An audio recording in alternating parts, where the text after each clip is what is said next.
Canada के शहर कैलिगरी के म्यूनिसिपल प्लाजा में 28 जुलाई को खालिस्तान रेफरेंडम की वोटिंग में हजारों सिखों ने शिरकत की है। रेफरेंडम का इमाम खालिस्तान हमी तंजीम सिक्स फॉर जस्टिस ने किया है। सिक्स फॉर जस्टिस ने कैलिगरी में मुनाक़दा रेफरेंडम कनाडा के उन 9 सिख शहरों के नाम किया है जिन्हें भारत ने खालिस्तान की हिमायत पर कत्ल किया है, जिनमें हरदीप सिंह निज्जर भी शामिल हैं। रेफरेंडम में सबसे पहले हरदीप सिंह निज्जर के खानदान ने अपना वोट डाला।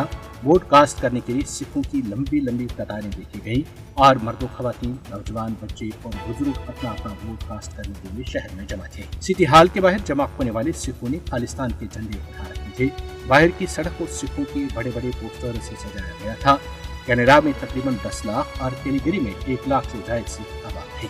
इससे कबल सीनियर खालिस्तानी रहनुमा और खालिस्तान काउंसिल के सदर डॉक्टर बख्शी सिख सिंधु ने कहा है कि नरेंद्र मोदी की मगरबी ममालिक में सिखों के कत्लेआम की मनसूबाबंद मुहिम बैनुल-अक़वामी दहशतगर्दी और जबर में भारत के किरदार को जाहिर करती है, जिसका आलमी बरादरी को सख्त नोटिस देने की जरूरत है।